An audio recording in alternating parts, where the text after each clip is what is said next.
নতুন বিলে ফিরবে ইতিহাস ও ঐতিহ্য। মুর্শিদাবাদ বিশ্ববিদ্যালয়ের নাম বদল হয়ে হবে মুর্শিদাবাদ মহারাজা কৃষ্ণনাথ বিশ্ববিদ্যালয়। কিন্তু মুর্শিদাবাদের এই বিশ্ববিদ্যালয় কতদিনে পরিপূর্ণতা পাবে তা নিয়ে প্রশ্ন থেকেই যাচ্ছে সাধারণ মানুষের মনে।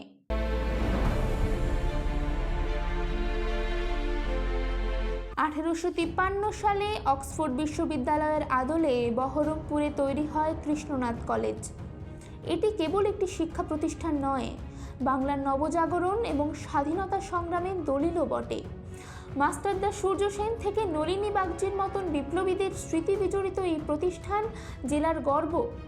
2018 সালে মুর্শিদাবাদ বিশ্ববিদ্যালয় বিধানসভায় আইন পাশের মাধ্যমে কলেজের মানোন্নয়ন করা হলেও ব্রাত্য রাখা হয়েছিল রাজা কৃষ্ণনাথের নাম। এমনকি 2025 ফেব্রুয়ারিতে কৃষ্ণনাথ কলেজের অস্তিত্ব পুরোপুরি অবলুপ্ত করে দেওয়া হয়। নতুন করে এই ঘোষণা নিয়ে কি বলছেন প্রাক্তনীরা, শোনাবো আপনাদের। কৃষ্ণনাথ এসছে, আমরাও এসছি। এবার ভিসির সাথে এক্ষেত্রে গ্যাপ যদি একটা হয়ে থাকে সেক্ষেত্রে আমাদেরও দায় আছে। আমরা আগামী সপ্তাহে যদি ভিসির সময় পাই তাহলে আমরা ভিসির সাথে দেখা করব। এখন কৃষ্ণনাথের নামটা রাখতে গিয়ে 8টা বছর কেটে গেল।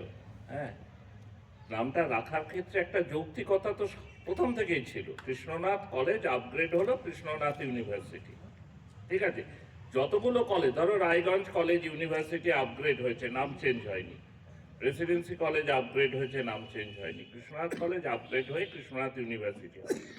কিন্তু এই জেলার শিক্ষা বিস্তারে এই কলেজের দাঁড়িয়ে থাকার ব্যাপারে স্বর্ণময়ীর ভূমিকা অবিস্মরণীয়।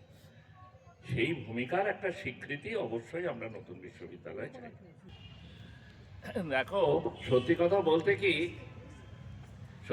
বলতে কি নামের পরিবর্তন, নামটা কেন মুর্শিদাবাদ বিশ্ববিদ্যালয় হয়েছিল, কারা সাজেস্ট করেছিলেন, এটা এখনো অজানা আমাদের কাছে।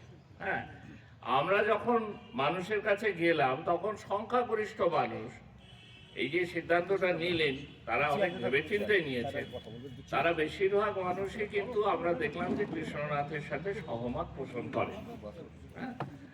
তাই কৃতিত্ব জেলাবাসীর, কৃতিত্ব সব প্রাক্তনীদের, কৃতিত্ব কলেজ গভর্নিং বডিকেও আমি দেব যারা নামের পরিবর্তন